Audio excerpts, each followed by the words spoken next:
नमस्कार। आज बात करते हैं एक ऐसी किताब की जिसे ना टेक्निकल एनालिसिस की दुनिया में एक मील का पत्थर माना जाता है। किताब का नाम है मार्टिन प्रिंग की टेक्निकल एनालिसिस एक्सप्लेन्ड। तो चलिए पता लगाते हैं कि आखिर इस किताब में ऐसा क्या खास है जिसने अनगिनत ट्रेडर्स को बाजार को देखने का एक बिल्कुल नया नजरिया दिया। अच्छा, कोई भी हो, चाहे कोई बहुत एक्सपीरियंस्ड ट्रेडर हो या कोई बस अभी अभी शुरुआत कर रहा हो, जब भी कोई चार्ट खोलकर बैठता है ना, तो दिमाग में सबसे बड़ा सवाल एक ही आता है, अब ये बाजार जाएगा किधर? ऊपर, नीचे या फिर यहीं घूमता रहेगा? और देखिए, इसी सवाल का जवाब ढूंढने में हमारी मदद करता है टेक्निकल एनालिसिस। ये एक तरह की कला है। बाजार में जो इतना शोर शराबा होता है ना, उसके बीच में छिपे हुए पैटर्न्स को पहचानने की, ताकि इस पूरी अनिश्चितता के बीच भी एक सही दिशा मिल सके। तो चलिए शुरू करते हैं। आखिर क्यों प्रिंग की ये किताब इतनी खास मानी जाती है? आइए इसके कुछ सबसे जरूरी, सबसे इंपॉर्टेंट प्रिंसिपल्स को समझते हैं।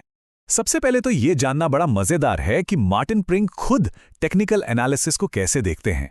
उनके शब्दों में ये ट्रेंड में बदलाव को जल्दी से जल्दी पकड़ने और जब तक वो ट्रेंड पलट ना जाए तब तक उस पर टिके रहने की कला है।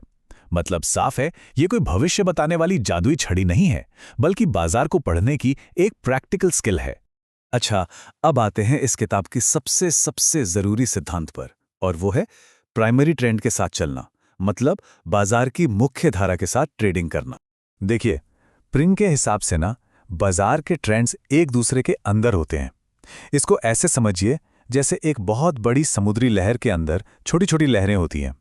जो सबसे बड़ी लहर है वो है सेक्युलर ट्रेंड, जो दशकों तक चल सकता है। उसके अंदर आती है प्राइमरी ट्रेंड, जो कुछ महीनों से लेकर 2 साल तक का हो सकता है। और प्रिंग का कहना यही है कि असली फायदा, सबसे ज्यादा फायदा तभी होता है जब हम इस प्राइमरी ट्रेंड यानी बाजार की मेन डायरेक्शन के साथ चलते हैं। तो सवाल ये उठता है कि इस प्राइमरी ट्रेंड को पहचाने कैसे? इसके लिए प्रिंग एक बहुत ही सिंपल लेकिन उतनी ही पावरफुल टेक्निक बताते हैं, पीक एंड ट्रफ एनालिसिस। बहुत सीधे शब्दों में समझते हैं इसको। अगर बाजार लगातार ऊंचे हाइज, पीक्स और ऊंचे लोज, ट्रफ्स बना रहा है, तो मतलब हम एक अपट्रेंड में हैं। और इसका ठीक उल्टा, अगर बाजार लगातार नीचे के हाइज और नीचे के लोज बना रहा है, तो वो एक डाउन ट्रेंड है। ये टेक्निकल एनालिसिस का एकदम बेसिक नियम है जो डाउ थियरी से लिया गया है।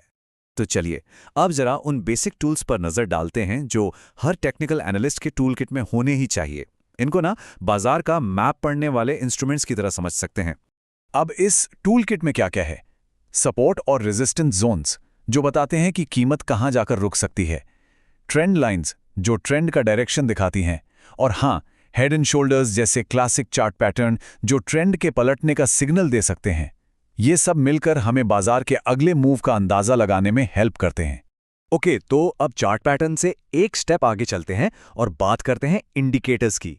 इनको ना बिल्कुल अपनी गाड़ी के डैशबोर्ड की तरह समझिए, जो बाजार की स्पीड और उसकी हेल्थ के बारे में एक्स्ट्रा जानकारी देता है। और मजे की बात यह है कि प्रिंग ने अपना खुद का एक इंडिकेटर भी बनाया, जिसे वो KST कहते हैं। इसका पूरा नाम और भी मजेदार है, नो श्योर थिंग, मतलब पक्का पता है कि कुछ भी पक्का नहीं है। इसका नाम ही ये बता देता है कि बाजार में कुछ भी गारंटीड नहीं होता। ये इंडिकेटर करता क्या है? ये अलग अलग टाइम फ्रेम्स को मिलाकर एक ज्यादा बैलेंस सिग्नल देने की कोशिश करता है। लेकिन यहाँ प्रिंग एक बहुत जरूरी चेतावनी भी देते हैं। वो कहते हैं कि देखो, KST ज्यादातर समय काम करता है, पर इसका नाम ही यही याद दिलाने के लिए है कि ये कोई श्योर थिंग नहीं है। और शायद यही टेक्निकल एनालिसिस का सबसे बड़ा सबक है कि कोई भी अकेला टूल कभी भी 100% सही नहीं हो सकता।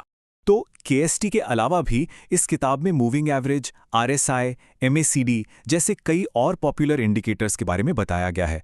ये सब मिलकर एक एनालिस्ट को मार्केट की पूरी पिक्चर देखने में मदद करते हैं, बिल्कुल वैसे ही जैसे एक डॉक्टर मरीज को समझने के लिए अलग अलग टेस्ट करता है ना?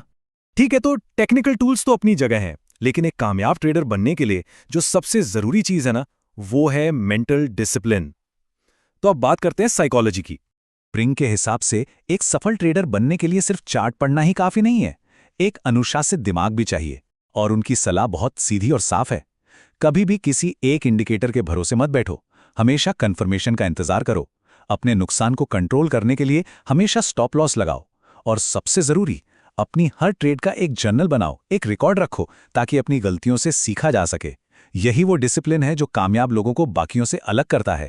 तो इस पूरी बातचीत का निचोड़ क्या है? आइए प्रिंग की इस पूरी विजडम को 3 मेन एक्शन पॉइंट्स में समेटते हैं। तो इस पूरे विश्लेषण से 3 सबसे ज़रूरी बातें जो याद रखनी हैं। पहली, पीक एंड ट्रफ एनालिसिस का इस्तेमाल करके ट्रेंड पहचानने में मास्टर बनो।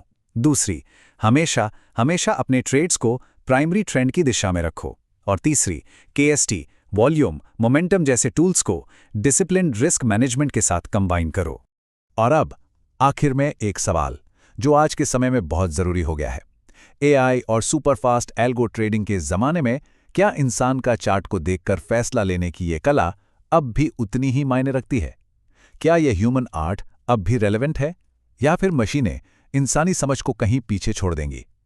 इस सवाल का जवाब शायद आने वाले बाजारों की दिशा तय करेगा। सोचने वाली बात है ना?